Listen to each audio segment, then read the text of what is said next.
Awesome. Okay. Well, okay, everybody. Good evening, everyone, and welcome to the Peacedale Museum of Art and Culture. I'm Lisa Fiore, President of the Board of Trustees. The museum's 130th year celebration continues as our dedicated Board of Trustees preserves and shares this wonderful multicultural collection of artifacts with the public. Our mission's focus is education, especially for school-aged children, and we have the perfect person in place, Vice President Mary Coco Brown, assisted by fellow trustee Louise Weaver, in conjunction with museum volunteers and our administrator, Julie Wardwell. It is critical for our children to understand and appreciate world cultures and their global impact. Education outreach for our members and the public is also achieved by our stellar lecture series and newsletter. Kudos to Karen Ellsworth, fellow board trustee, who's responsible for both the lecture series, newsletter, and our communications via Constant Contact. The museum has welcomed a new trustee with great enthusiasm, Tom Tomasek, who has been a wonderful appraiser for our Antique Roadshow Gala at the Dunes Club for several years. Tom has a degree in cultural anthropology. He is an avid world traveler and has over 40 years of experience with antiquities and their historical significance. The museum trustees and our administrator, Julie Wardwell, look forward to working with Tom. Now tonight, we have the pleasure of welcoming back anthropologist Dr. Timothy Ives. His research on the memory pile tradition is of interest to many New Englanders, especially those of us who share in the joys of nature. As we wander through the forests and the old farmsteads, thoughts of who were the people that walked and lived here before us, and what was the significance of the memory pile tradition to them. So let's welcome Dr. Tim.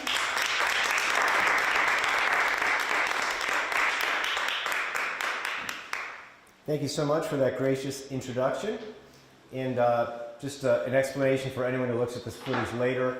I'm always looking in that direction because that's where I'm reading my, my notes from as I go through this PowerPoint presentation here. First, I'm grateful to the Peacedale Museum of Art and Culture for hosting this presentation, and to everyone who is attending, especially those attending here in person. After all we've experienced over the past few years, it sure is great to get out and see people again. I also extend a special thank you to Karen Ellsworth for taking an interest in my research and inviting me to be here. As I state at the beginning of most of my presentations, the views and opinions expressed here are mine alone.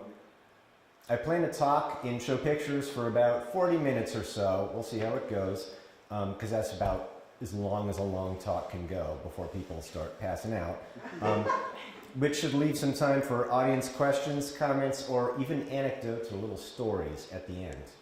I have a feeling we'll have a couple of those. Also, bear in mind that most of what I'm discussing I already published in an issue of Northeast Anthropology nearly 10 years ago. So if you're looking for my sources, you can find them there. All right, the beginning here. Since early colonial days, and perhaps before, Native American travelers have offered a rock, stick, or other objects to wayside locations for purposes that could easily be qualified as sacred. While local beliefs and protocols certainly varied, historical accounts point to a common goal of securing good fortune. Authors have variously referred to the objects of this practice as memory piles, sacrifice rocks, stone heaps, and taverns. For the convenience of discussion, I broadly refer to this cultural phenomenon as a memory pile tradition. While the documentary record stands guilty of disregarding a wide range of Native American cultural practices, it took a remarkably sustained interest in this variety, as attested to by written accounts from colonial days up to the recent past. I'll review many of these accounts and the cultural practices they describe, which are fascinating in and of themselves.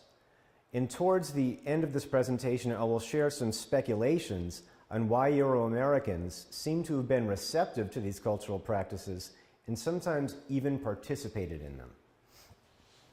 The earliest written account of an Indian wayside memorial concerns a pile and a hole in the ground. in 1624, Plymouth Colony's Edward Winslow reports that Wampanoags would dig a round hole roughly 1 foot deep along a pathway to commemorate a remarkable act.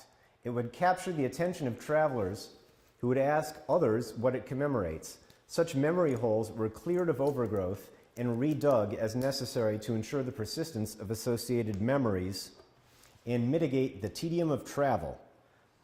Anchoring this concept in deep time, a Wampanoag creation story reports the culture hero figure Maushop having a pleasant visit with folks on Cape Cod's north side.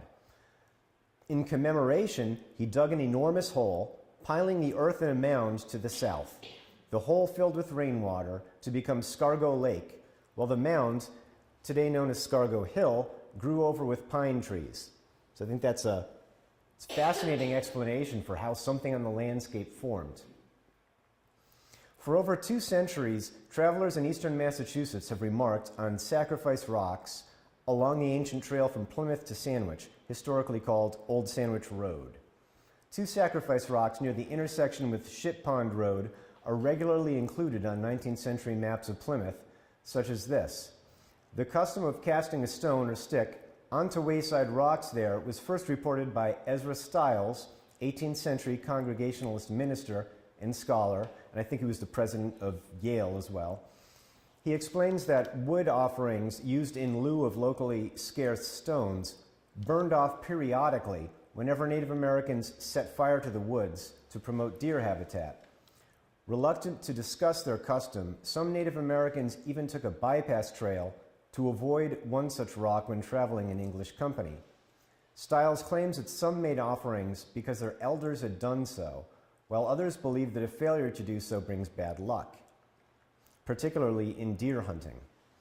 In 1796, Reverend Gideon Hawley, missionary to the Mashpee, remarked that in every part of the country and among every tribe of Indians, he said, there were heaps of stones or sticks, specifically noting sacrifice rock, as it is termed, between Plymouth and Sandwich, to which stones and sticks are always cast by the Indians who pass it. He interprets such as sacrifices to, or acknowledgement of, a spiritual presence. In 1804, author Edward Kendall estimated 2 sacrifice rocks, possibly those described by Stiles, at 10 to 12 feet long, one being 6 feet tall and the other 10. They were mantled with, I don't want to scroll down on this thing, it's one of the longer slides. All right. They were mantled with oak and pine branches, both fresh and decaying. He also tells of an aged missionary of Marshpee, which is Mashpee, who saw 2 women drag a pine tree and hoist it atop Sacrifice Rock. The women were initially disconcerted by the approach of the missionary, who interpreted their act as honoring divine providence. Reverend Timothy Dwight notes that the sticks were still being placed atop Sacrifice Rock in 1823. In the late 20th century, historical archaeologist Constance Crosby describes 2 sacrifice rocks along this road. One, not publicly marked, is mantled with a thick mat of rotted pine needles and oak leaves that support pine saplings. She believes it was used at least into the 1880s. The other is located on property donated to the Plymouth Antiquarian Society in 1928. The society marked it with cement posts in 1940, installed a commemorative marker around 1960, and replaced the latter with a metal plaque in 1991. Crosby recalls late 20th century motorists stopping and instructing their children to throw pennies onto it for good luck. Offerings are still being added today, consisting mostly of small sticks, pebbles, and coins. And this is sort of a close-up of it. You can see someone has put a large stick or dead branch over this. There is a branch with pine cones still attached, probably looks like pitch pine to me, and some of the dried foliage. And kind of behind the stone there were some items clearly of tribal deposition. I didn't take photographs of those when I was visiting. Anthropologist Frank Speck also took interest in the memory pile tradition. Beginning with his 1907 visit to the Mashpee, tribal informants reported that, according to their former beliefs, spirits of the dead often appeared on paths and required an offering to clear the way. Consequently, Mashpee ancestors built great square flat-topped spirit lodges as places to offer gifts, often food or whiskey, and hold religious meetings. Speck claimed that the Mashpees still superstitiously offered a stick or branch to the decaying remains of what they believed to be these lodges. Speck described and photographed 3 such brush heaps during later visits. One, at a junction in South Mashpee's Pine Barrens, was 8 to 10 feet across, shoulder high, composed of pine branches and twigs, and contained an empty whiskey bottle. Before photographing it, Speck and his brother each tossed an offering of a dead pine branch upon the heap. An informant specified these as payment to the victim of some tragedy that happened there, ensuring the safety of travelers passing on dark nights. At another junction in 1922, Speck photographed a brush heap that Eva Butler notes in 1946 as now overgrown with scrub. Conservative tribal members maintained it and even held a powwow at the site to emphasize its sentiments, probably during the 1930s, he reports. Mashpees still call these lucky stick piles and taverns by the 1930s. One informant, remembering her childhood in the 1920s and 30s in South Mashpee, explained that a traveler would take a stick or small tree, spit on it, and throw it onto the mound to ward off evil spirits. In 1935, Gladys Tantaquidgeon, the Mohegan medicine woman and anthropologist who partnered with Speck, reported that highway construction had destroyed several local taverns, though 3 others remained intact.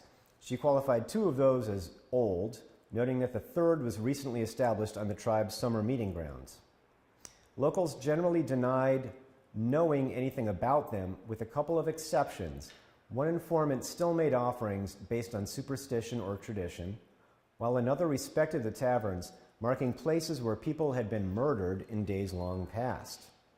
Tantaquidgeon also reports a claim by Eben Quebish, who led tribal revitalization efforts in the 1920s, that the largest tavern ever made was built on the remains of a lodge or wigwam. The Mayhew Memorial of Martha's Vineyard marks a centuries-old memory pile site still venerated by locals. It marks the, quote, place by the wayside, unquote, where, according to tradition, missionary Thomas Mayhew Jr. performed his last service for Wampanoag converts in 1657 before perishing at sea. He gave a sermon, he left, died at sea. Tradition holds that Hyacombs, a local convert, placed a quartz pebble at Mayhew's feet, which the Aquinnah added to through the centuries. In 1901, the tribe and the Daughters of the American Revolution installed a boulder and plaque next to the pile, which diminished through souvenir collecting. Speck described it as a small pile of round cobblestones marked by an enclosure. The Mayhew Memorial was rededicated in 2008, following a 2-year, $13,000 restoration of the miniature park surrounding it. Attendees left small beach pebbles there. So it's still a valued location on the island. Perhaps the most famous memory pile is the Stockbridge Stone Heap, which lies in Great Barrington by Monument Mountain's base in western Massachusetts. It was described by 3 18th century missionaries, Ezra Stiles, John Sargent, and Gideon Hawley. Observing it in 1737 while traveling with an Indian interpreter, Sargent describes its volume at 10 cartloads, explaining that it grew from individual stones cast by travelers, though the custom had largely fallen out of practice. He notes that it was reputedly built over a sachem who died after Mohicans arrived in the region. Also, a Native American informant claimed it marked a territorial boundary respected by the neighboring Mohawk, and that the Mohican are entitled to hunt on any land within a day's journey of that heap, that stone pile. Stiles had seen the Stockbridge stone heap and sketched it in 1762 as 18 feet long and 6 feet high with a concave center. Hawley saw it also, writing in 1796 that the largest heap I have ever observed is that large collection of small stones on the mountain between Stockbridge and Great Barrington. He notes its position along a trail near a stream where his party refreshed their horses. Their Native American guide found a stone nearby and cast it onto the heap, but was reluctant to discuss why, only sharing that his father had taught him to do so. Yet another missionary, Reverend Timothy Dwight, describes the Stockbridge stone heap in 1823 as an obtuse cone with a 6 to 8 foot diameter base. He claims it was formed by slow accumulation of rocks thrown upon it one at a time by passing Indians, and marks a prominent individual's tomb, adding that local natives have for many years felt released from the obligation to make offerings. Once when passing the monument, he lamented that it was broken up, presumably by relic hunters or aspiring grave robbers. Joseph K. Pelton, who lived by Monument Mountain's base in the early 19th century, reported meeting 2 Stockbridge Indian descendants who came from the West, seeking this memory pile. They did not know its precise location, relying on Pelton as an escort. They did not know its... I'd mentioned that, okay. But they seemed familiar with its ritual protocol. Pelton reports, after standing for some time, thoughtfully in silence about the pile, each cast a stone upon it and turned away. Tradition holds that a stone heap, once standing on Sachem's Plain in Norwich, Connecticut, marked the spot where Uncas, a Mohegan sachem, executed Mayantonomo, a Narragansett sachem, in 1643 at the bidding of the Connecticut colony. Anthropologist Eva Butler is confident that colonial-era natives maintained a stone mound there, though Mayantonomo was likely executed elsewhere. Historian Francis Calkins suggests that local colonists associated Mayantonomo with this feature, which may have signified something entirely different among natives. According to his reading of a manuscript by Reverend Richard Hyde of Norwich, the large heap of stones at Sachem's Plain was originally erected over Mayantonomo's body, but was later culled by locals for building material. In 1841, a group of Norwich citizens marked its original location, supposed original location, with a monument, which was relocated in 1904 to Sachem's Park, where it remains. Several other memory piles have been reported in Connecticut, such as there's one on the Scaticook Reservation in Kent. There's another one on the summit of Salisbury, Connecticut's Falls Mountain, and yet another one on the road from Hartford to Farmington. In the interest of brevity, I'll refrain from getting into the rather fascinating details of those accounts for fear of information overload. Though I will mention the one from Hartford to Farmington is kind of interesting. In that account, the historian noted that this pile was understood to be accumulated by stones cast by Native Americans on that road onto this pile that everyone could see, and that he reported that a local tradition had developed. And it wasn't what we would consider, from our modern perspective, a culturally sensitive tradition. It was a practical joke for people who hadn't been there before. While riding by, if people who already knew about it would tell whoever was with them, they'd say, there's a bug on your hat. And the people would kind of, you got to get a bug on your hat, and they'd have to take it off and, hold it down. And they'd say, oh, okay, that's good. You're respecting the dead. You took off your hat because that mound marks that where a dead sachem was buried at some point. It's kind of interesting that was part of the landscape culture, a sort of a practical joke of people passing this mound. I found that particularly interesting. And I will mention on the Scaticook Reservation, on that one, even though I'd cut it out of the lecture, it's interesting, that was noticed, that was recorded at one point in the 19th century to have been broken up and dug into and ripped apart. by medical students looking for bodies to dissect and study. And the interesting thing about the 19th century is that the search for bodies and skeletons was like a hot business in New England for the few medical schools that existed, and the professors who taught at those schools were behind a lot of sort of collusion to get students to dig up and rob graves. I mean, there was actually practices in the 19th century, even among Euro-Americans, of making stone arrangements so they could tell if they had been little pebbles, if they had been disturbed by other people at some point without their knowing.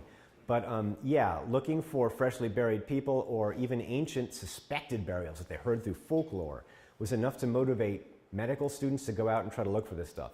And the issue is I haven't found any accounts of people finding bones or grave goods or anything under any of these piles. And, let me tell you, if there were, artifact collectors would have figured it out, and they would have been looting these things like crazy. They would have been so easy to identify. But that's not how it happened. We don't have that here in this part of the Northeast. At least 2 memory piles are reported from Woodbury, Connecticut, that presumably no longer exist. One was believed to mark the grave of Pomperog, a Putatuck sachem who died shortly before English settlement. Historian William Cawthron locates it beside a large rock on the west side of Main Street, describing it as a large heap of small stones that had been cast by passing natives. He provided the above illustration, and he made a note that I found to be quite interesting. He said some of the stones were of varieties that were not found locally, which seems to suggest that some of these stone donations, if you want to call them that, were carried in from substantial distances. Cawthron reports another stone mound near Nunawag Falls, in Woodbury, thought to mark the grave of Nunawag, another local sachem. He recalls a, quote, hillock or mound raised over the grave, unquote, when he visited in the early 19th century, but adds that the landowner has since plowed it down. Recalling it as about 10 feet long, 6 feet wide, and about 4 feet high, he supposes that it was formed in the same way as the case of Pumperog's grave.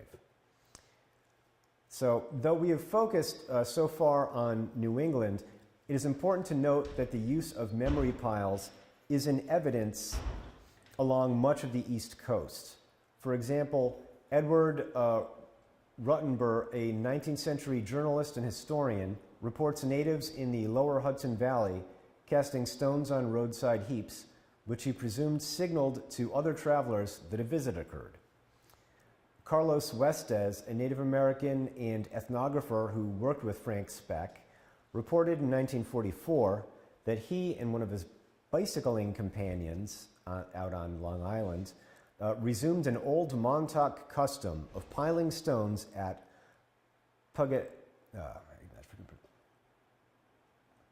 Pagatiket's resting place. I'm really bad with the Algonquian words.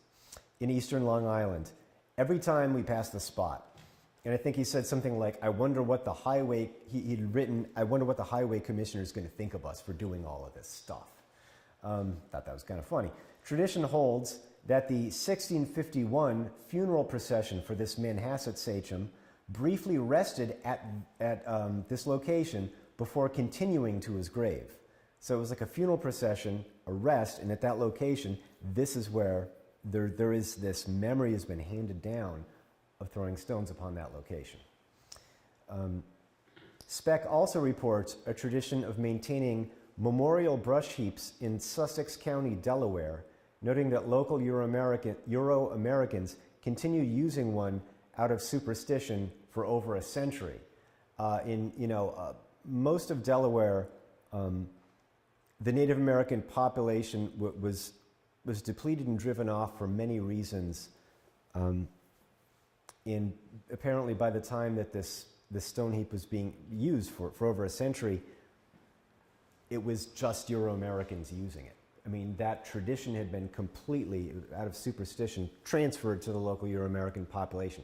I find that I find it fascinating to think that that actually happened, right? Because, you know, we think that, you know, at this day and age when we look back at history, there's sort of this, the central assumption is that Euro-Americans were dead focused on genocide and erasing all signs of Native American cultural practices. But within this tradition, we see that not happen. There's an exception here. There's an approval and there's a participation in it. I think that's very interesting. The memory pile tradition is neither extinct nor an exclusively Native American practice. It clearly struck a chord with colonial and Euro-American observers. Otherwise, they would not have written about it. But why? And I think that's a fascinating question. Is why did they do that? There's a lot of things they could have been paying attention to. Why did they pay attention to this? I think there's several reasons. First, consider that Native Americans did not introduce Puritans to the idea of piling stones commemoratively. Revisiting Kendall's account of the Mashpees, aged missionary, I think it's revealing that the missionary decided not to criticize the women who paid homage to the sacrifice rock. He had witnessed two women pull up like a pine tree, like a whole pine tree. That's the only one I've found. Usually it's branches. They yanked a pine tree and hauled it up on top of this rock. Instead of interpreting their act as heathen or non-Christian or whatever, he viewed it as an acknowledgement of providence. I think that's very telling. The Christian Old Testament references monumental stone piles, and I think that's key. In the book of Genesis, Jacob and Laban consecrate their covenant before God by building Gilead, a stone witness pile. This is, from the Holman Bible, an illustration of them building that. Also, the book of Joshua describes Gilgal as a pile of 12 stones carried from the Jordan River, memorializing the first camp of the Israelites after completing the Exodus. An association of New World memory piles with Old World theology is plainly evidenced by the 19th century historian who describes Mayansanomo's monument as a Gilgal, or heap of memorial stones reared in the wilderness. And Dwight qualifies the use of the stone heaps at Stockbridge and New Milford as nearer to the custom of the Israelites. Through a Christian, so I'd put it this way, through a Christian lens, Native American use of memory piles seems to have appeared biblical in a good way. It's also worth noting that a Euro-American stone piling tradition developed during the 19th century that seems to derive from Celtic revivalism. An example is Thoreau's cairn, which was started in 1872 by friends of the late Henry David Thoreau. They intended it to grow over time according to visitors' tributes, which it did. It grew and it was relocated a couple of times. I'm pretty sure it's still out there somewhere at the Walden's Pond Reserve up there. I'd have to find out and inquire. But historian Barksdale Maynard sees Thoreau's cavern as, quote, derived from a tradition of boulder stone memorials in Scotland, Wales, in the Lake District. Published that in 2004. In Thoreau, you look at Thoreau, and he was tuned into this stuff. As Thoreau lamented the condition of contemporary society, right? Like, we're all Thoreaus now. Oh, we want to go back to nature. Society's horrible, right? So he's doing that thing. He's beat us all to the punch on that one. As he laments the condition of contemporary society in his 1849 book, A Week on the Concord and Merrimack Rivers, Thoreau praises the romantic imagery of Ossian, the purportedly ancient, though entirely fabricated, poet that James McPherson cites as the source of Scots Gaelic oral traditions that he published during the 1760s. So that's interesting. James McPherson, he kind of invented this ancient, embellished history of the Gaelic culture, added a lot of stuff to it, mythologized it, and it absolutely took off with audiences in many countries. Kind of reminds me of, Tolkien's Lord of the Rings, sort of inventing an ancient history for the English people to latch on to, for the Britons. But in any case, Thoreau was into that stuff. He was into it. He read it. In that book, Thoreau praises the romantic imagery of Ossian, as I mentioned. Let's see. In doing so, Thoreau considers the endurance and beauty of cairns and mounds, marking the final resting places of heroes from a distant past. And some of these stone mounds, were built over, high status Bronze Age people. So there's a basis of truth in this to some degree. But this idea was sort of passed into society that the Celtic people add stones to honor the fallen and dead ancients or the spirits of them as you pass these locations. And it kind of took on a life of its own. I think that contributed to antiquarianism that we see up to today in New England. You can actually trace that thread. The fame of Macpherson's The Works of Ossian was largely responsible for the rise of tourism in Scotland's Western Highlands, where cairns were popularly presumed to embody deep historical meanings. This trend is, in fact, satirized in a cartoon appearing in 1889 issue of the British magazine Punch. If anyone is wondering, what is this magazine Punch? It's basically the archetype or the predecessor of Mad Magazine. It's the same stuff, just from an earlier age.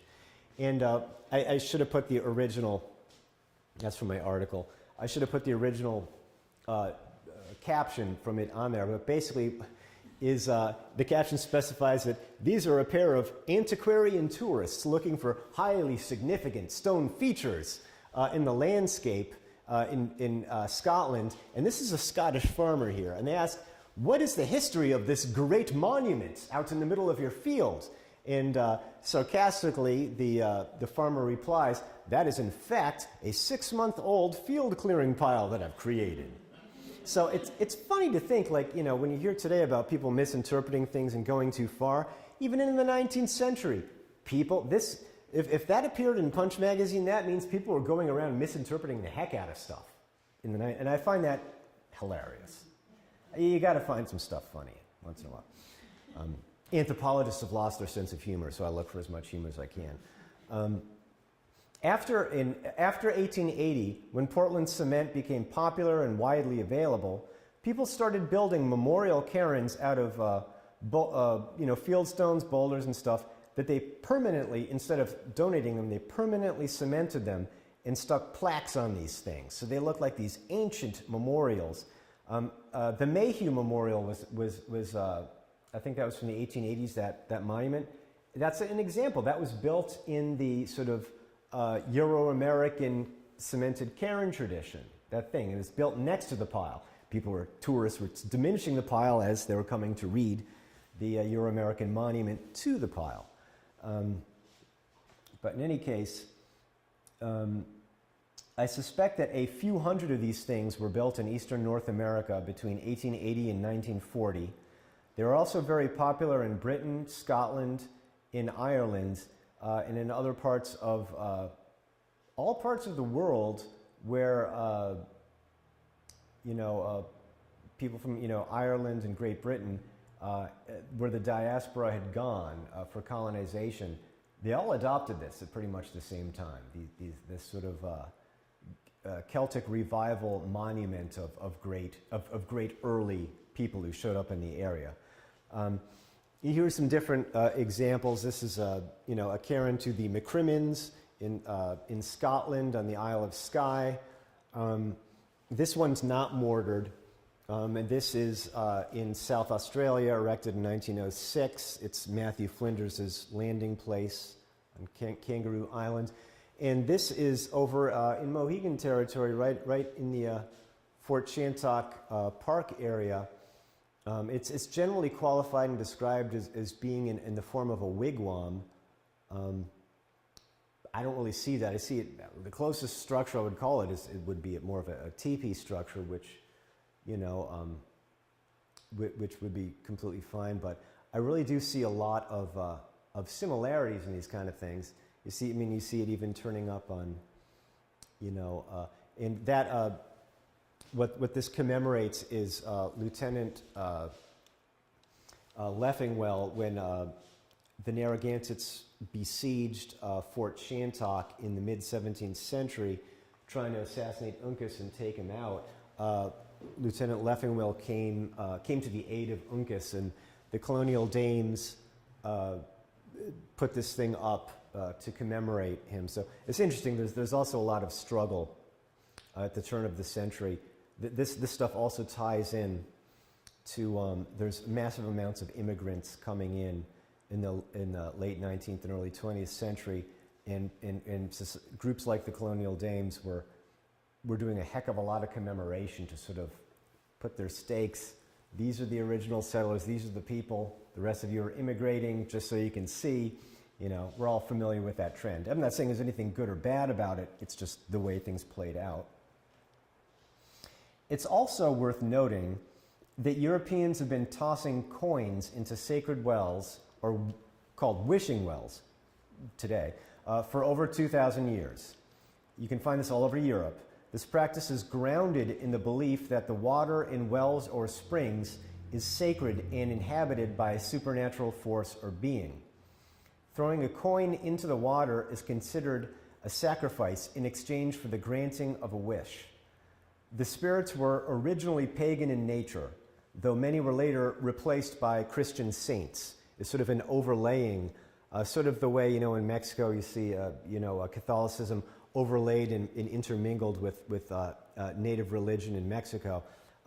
This kind of thing happened in, let's say, Ireland, where basically every town there has a sacred wishing well or a spring where people go to get illnesses cured.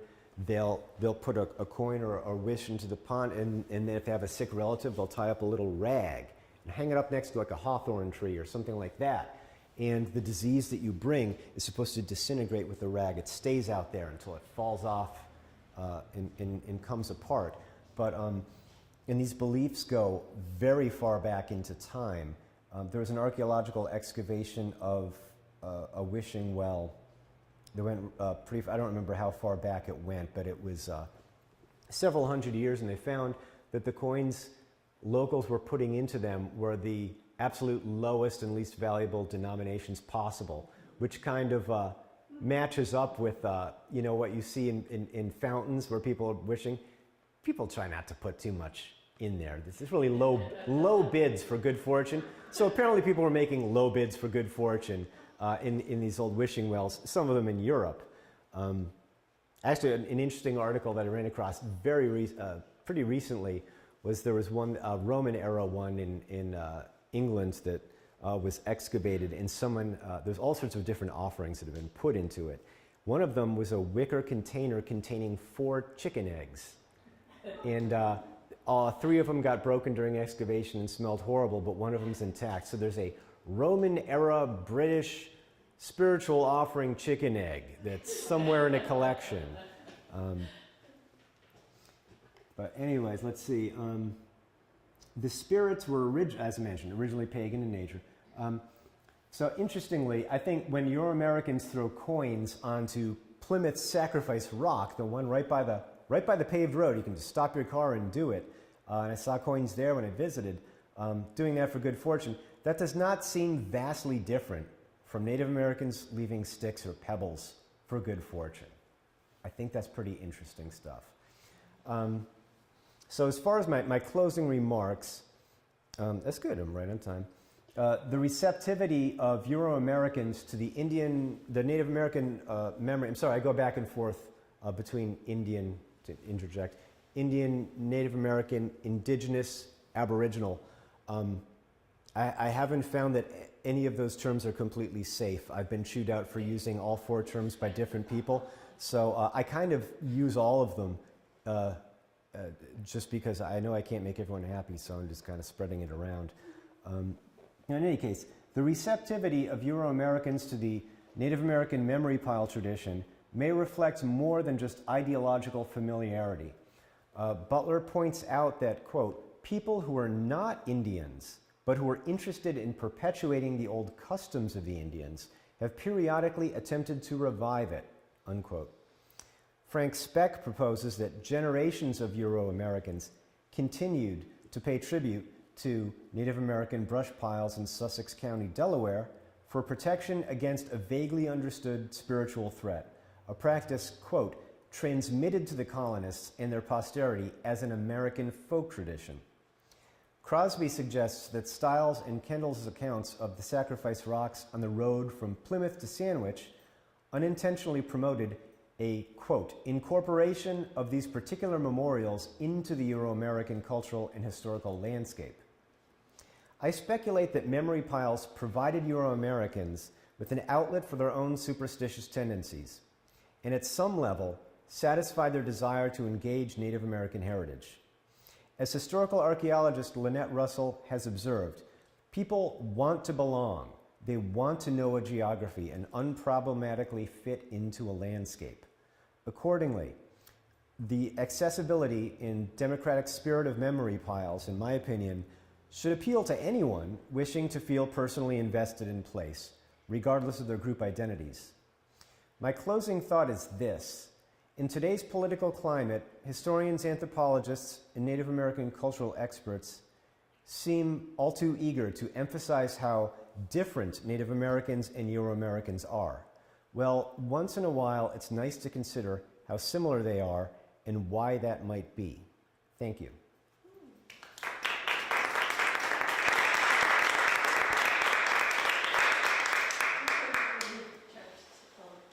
Yes, I do. I'm just trying to get that. So this is for Mary. Are there any native or immigrant piles here in this area? In this area, right around here. You know, I don't, we'll say, for example, South County. I'm not aware of any. I wouldn't be surprised if any existed, but I'm just not aware of them.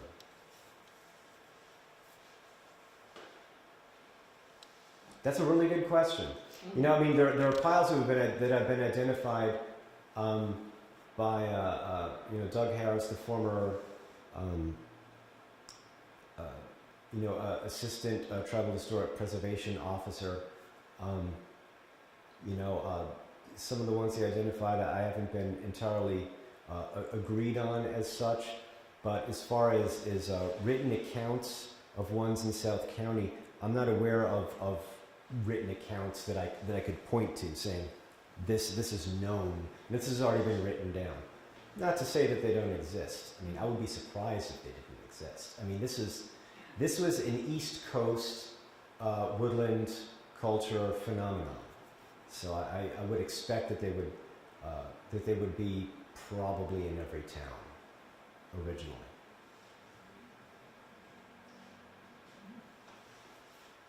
Any other questions? Do you think there's a lot more research that can be done on this topic? Do you have more questions to be answered, I guess? You know, yeah, a lot more archaeological research could be done on this topic. There is a great potential for that, but and that would be in the realm of scientific inquiry and data gathering. For example, if there is a location where you think a memory pile might be, you might be looking for liquor bottles in the area. You might be looking for a higher concentration of stones that were left in the area, or perhaps other items. To be honest, this is information that's protected, so I'm not giving any specifics as to where on the East Coast this was, but there was a story of one of these things, and I located one on a survey. I confirmed on a survey that it was there, and it consisted of liquor bottle deposits. I got the oral history and heard the stories about people making. This is the time period. People made offerings here at this time period, and I was doing a survey and I tested. I put a test pit right at that corner of that major intersection in this old tribal area. These are old tribal roads and trails, and there were liquor bottles. It's crunch. The shovel went right through, and I pulled them up. Exact time period that this was happening. So these things could be investigated. They could even be put on the National Register.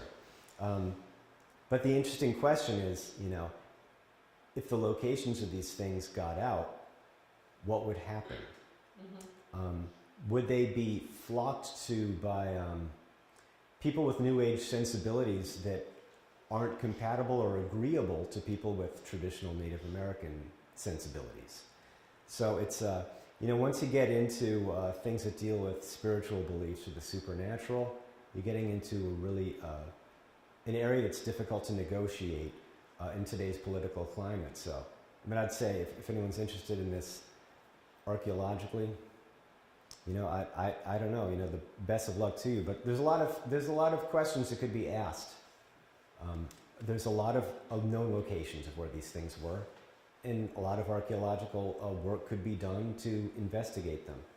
But that's not a question for archaeologists to independently investigate without consulting local indigenous communities who, of course, might have information about these things. Just like that other one that, if I hadn't heard the tribal oral history before I dug in that corner, I would have said, oh, it's a historic bottle dump.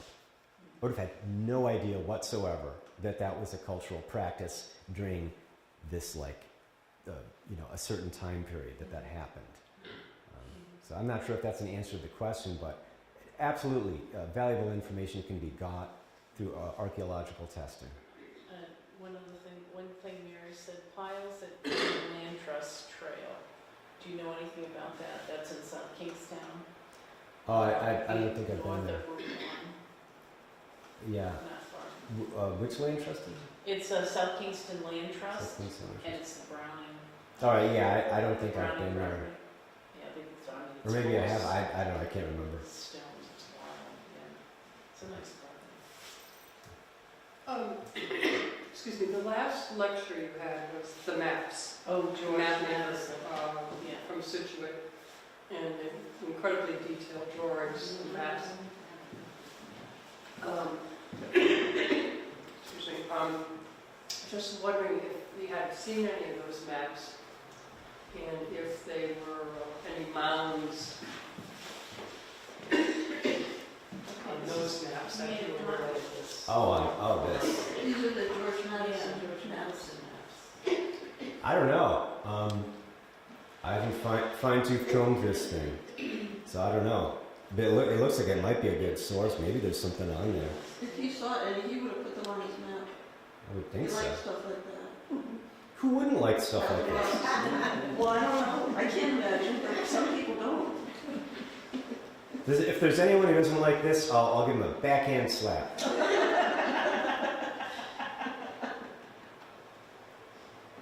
Very cool. Yeah. It's Bring them to their senses. Any other questions?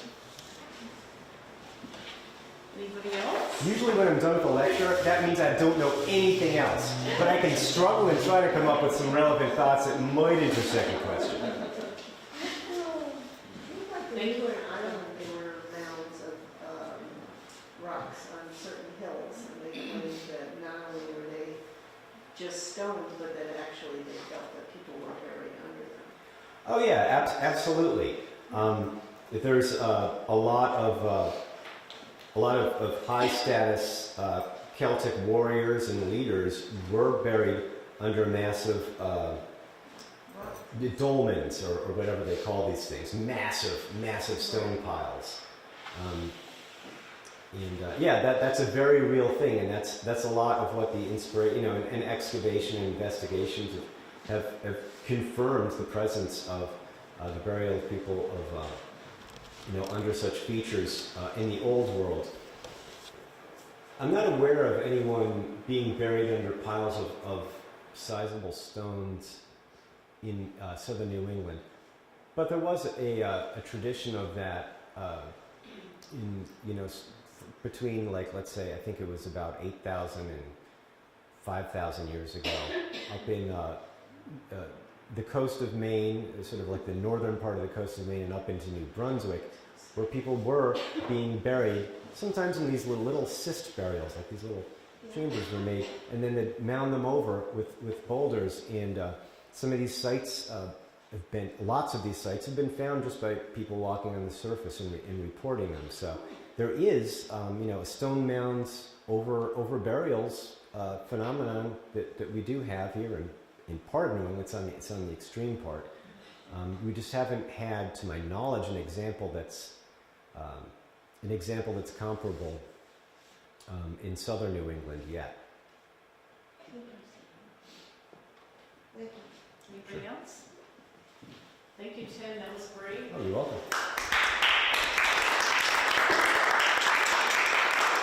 Thank you to everyone who joined us tonight. And we'll be looking at this in the future and wishing you all happy holidays, and we'll see you in the new year. Yes, Thank you. Thank you.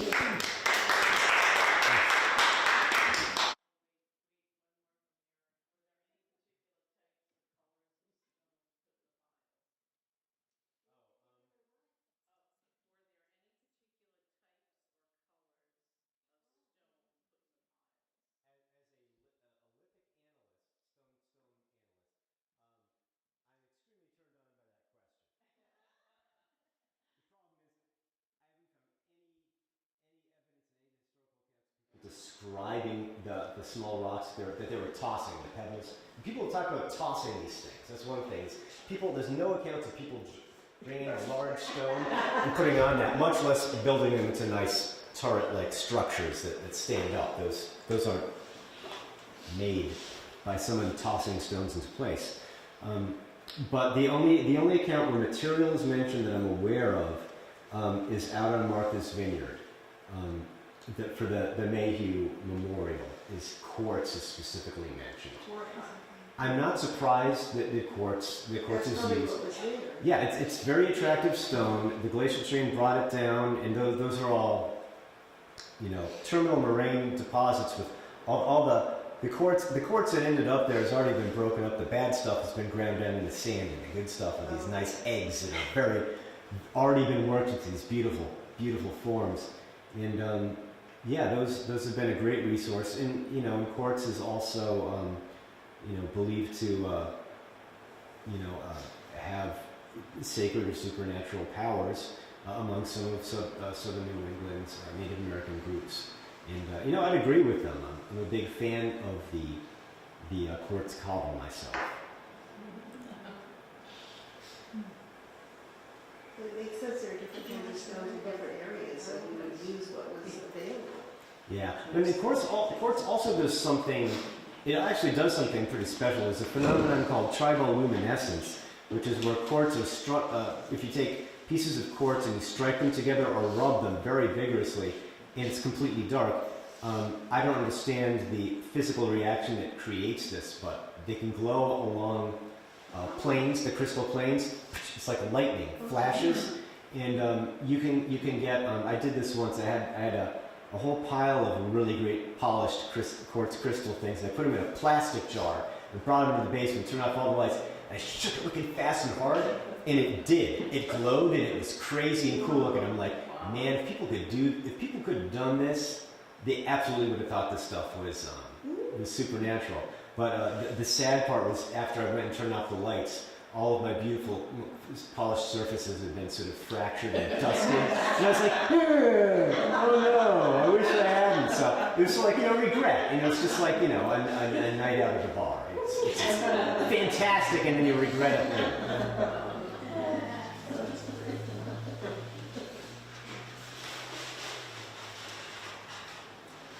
Thank you, Tim. That was great. Cool, thank you so much. Yes.